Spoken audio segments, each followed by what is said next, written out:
This is Deb Tim, a Canadian girl, and I want to share with you some changes I've made to my 75-gallon African cichlid aquarium. I changed the scape up and I added some new additions, and I also want to share with you my thoughts on phosphates, so please stay tuned.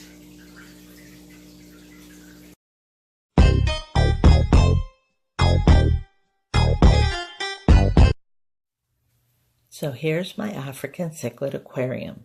As you can see, they're all on the one side, and that's because I'm standing there with my camera. The way the 150 is situated, I can't get in that corner, so they think I'm going to feed them. But anyway, I did add about a dozen of the small juveniles that I got a couple months ago, and they're doing really well. Over the weekend when I did my water change, I constructed 2 piles of rocks with lots of nooks and crannies that are too small for the adults, giving the little ones a safe place. So let's talk phosphates. What are phosphates? Phosphates are something that are in every aquarium. Many of us aren't even aware they're there. Phosphates themselves are not harmful to our fish, but raised levels can produce situations that can become harmful. This is one of the reasons we do weekly water changes. We need to keep phosphates at a non-problematic level.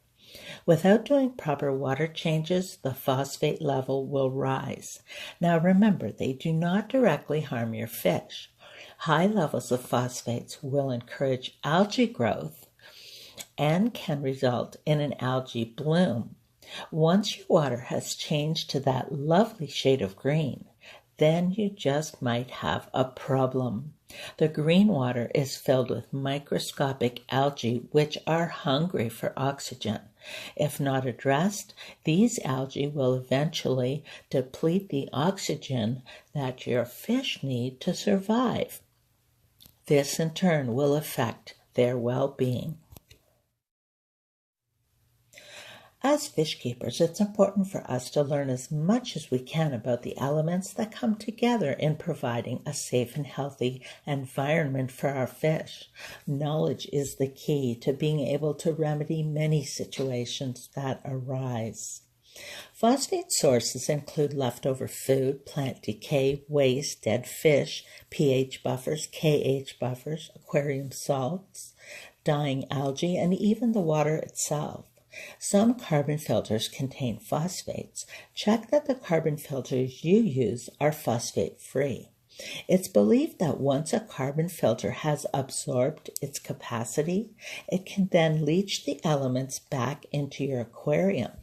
For this reason, it's vital that if you do choose to use carbon, it's changed regularly.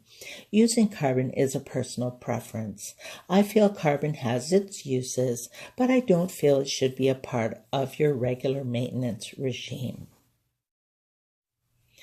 Phosphates come in 2 forms, organic and inorganic.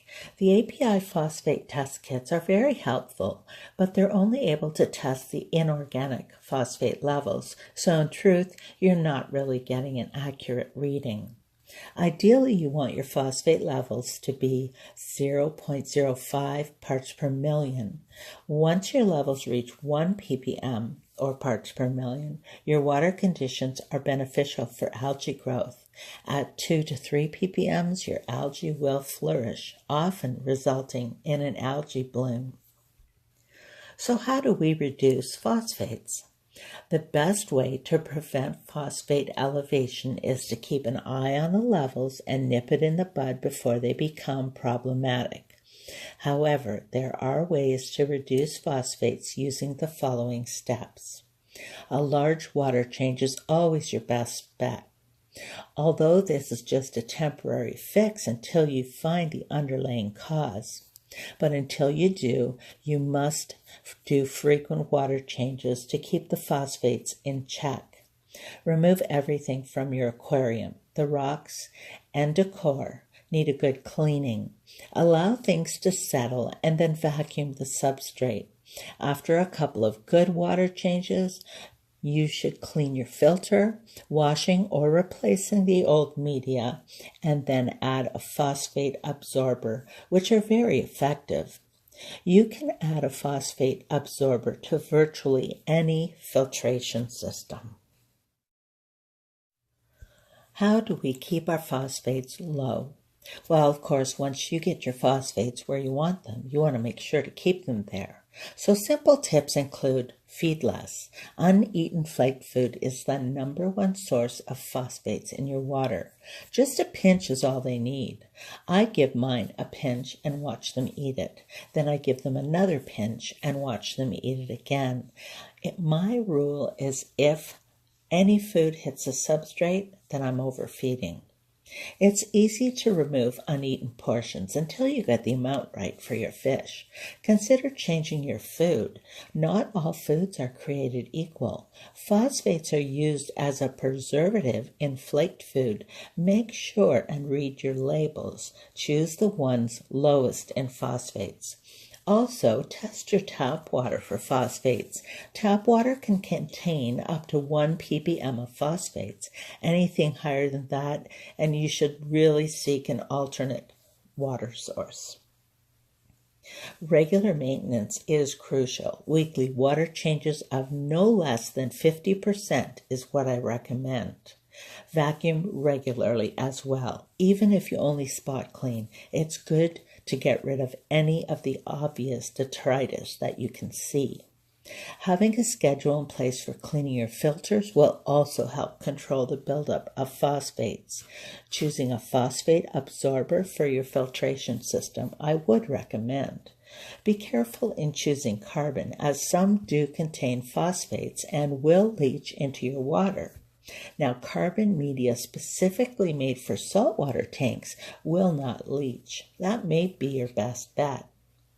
Water treatments such as buffers to stabilize pH levels or change the hardness of your water often contain phosphates. They are not recommended, but if you feel you need them, then do your research and choose the ones with the lowest phosphates. Don't you just love this hobby? We never stop learning. This is Deb Tim signing out. Thanks so much for watching. I hope your week is off to a great start, and I will talk to you soon. Bye.